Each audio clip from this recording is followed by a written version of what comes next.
Red Bull has just dropped a huge bombshell on Sergio Perez, bringing out rumours about his exit or even retirement at the end of the year, as Red Bull claims it cannot afford to have a significant gap between its two drivers next year, as Sergio Perez faces increased pressure to finish this season on a high. He now has only 6 races left to show he's up for the challenge in 2025, or he's gone. This plan has been in place for months, and according to rumours, it was the sole motivator for getting Liam Lawson in the VCARB seat for the last 6 races of the season. At this point of the season, the Milton Keynes-based team has already lost the Constructors' Championship lead to McLaren, and is in risk of losing second position as well, with Ferrari only 34 points behind.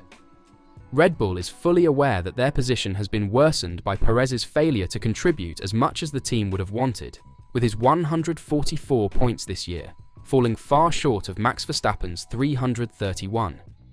In the same car, that is, with the same problems during the weekend.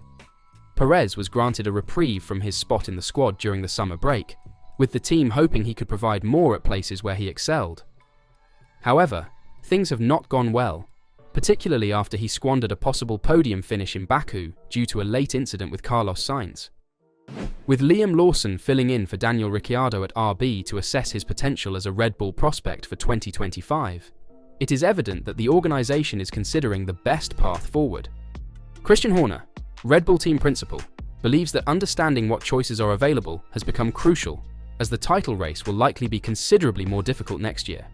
And, with the gap between the top 2 spots in the Constructors' Championship being roughly $9 million, Red Bull is well aware that having a second driver that costs it 1 or 2 places is expensive. "We desperately need answers," Horner said about the driver predicament. "I think, when you look at our opponents, Ferrari will be strong next year, with Lewis Hamilton and Charles Leclerc. Plus McLaren with Lando Norris and Oscar Piastri is a strong lineup. We need to make sure that with both of our drivers, that there's not a big gap between them, because you can't afford to have that." Lawson's chances of moving up to Red Bull if he does well in the last races of the season have improved, with rookie drivers back in fashion in F1. With Oliver Bearman and Franco Colapinto excelling so much, organisations appear to be more willing to bringing in young players again. In his most recent column for Speed Week, Red Bull Motorsport advisor Helmut Marko stated, "The GP appearances of Oliver Bearman and especially Franco Colapinto have shown that the youngsters are ready for the step up, and that the old philosophy of some team bosses that you can only promote drivers with 3 or 4 years of experience to a top team is outdated. Mercedes has now proven this with its driver decision, just as Red Bull Racing has done several times in the past. So you can rely on the youth. There is a certain risk, but it is manageable, and it is worth it." Christian Horner, Red Bull's team boss, has even admitted that people are impatient for information about the team's driver lineup. He specifically mentions Ferrari and McLaren. Christian Horner thinks Red Bull desperately needs answers to its driver lineup issues, as the Milton Keynes team lags behind its F1 competitors in that area. While Max Verstappen remains the standard bearer in an F1 cockpit, the Red Bull team principal is well aware that Sergio Perez is not performing at the level necessary to consistently outperform the opposition. In contrast, the McLaren partnership of Lando Norris and Oscar Piastri is regarded as the strongest combination on the current F1 grid. That has helped propel the Woking-based team to the top of the Constructors' Championship at Red Bull's expense. With 6 rounds remaining, the difference is 41 points, but the Horner-led team would likely be on track for a 3rd consecutive Constructors' Championship if Perez had not had such a protracted stretch of poor form this year. And that's why Red Bull is looking around its juniors. As for Perez, he has been with Verstappen since the 2021 F1 season, although his performances have frequently been scrutinised.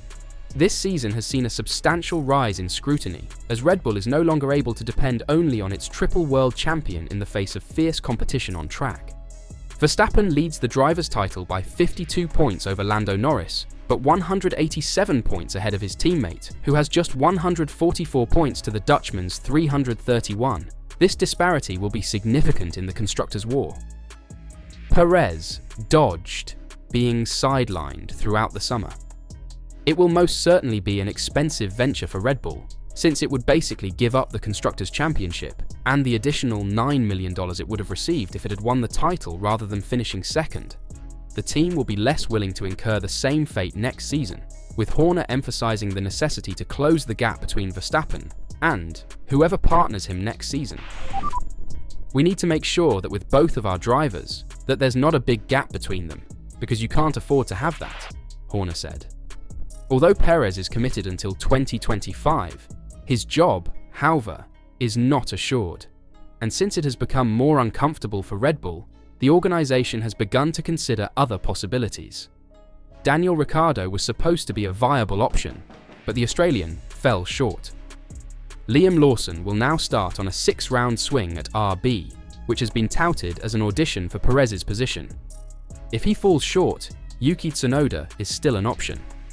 However, the Japanese driver has never been seriously regarded as a possible Verstappen teammate.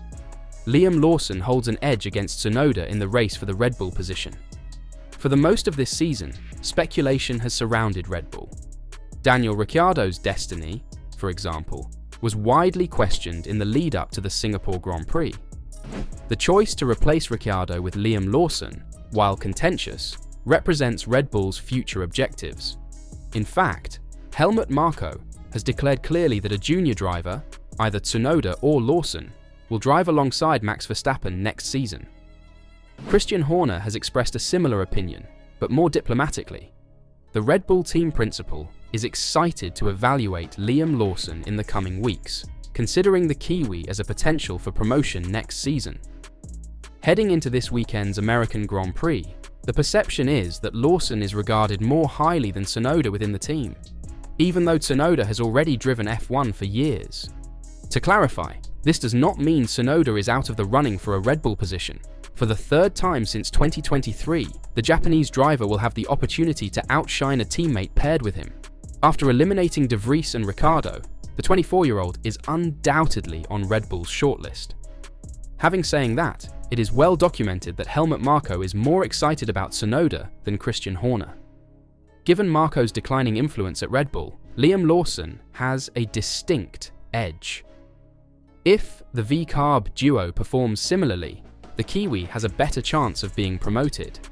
However, with only 6 rounds remaining, 1 or 2 good performances might tip the scales. Sergio Perez, too, may successfully defend his place. However, based on the last 2 seasons, the 34-year-old is on thin ice. The question is if Red Bull is willing to pull the gun and place their faith in either Lawson or Tsunoda, and let Perez go to the junior squad, or even leave Perez behind for once and for all and promote Hajar from F2 to sit in a VCARB next year. What do you think? Will Perez survive the season? If not, who is going to take over? Lawson or Tsunoda? The rumours are suggesting Lawson. What's your thoughts on that? Let me know in the comments down below.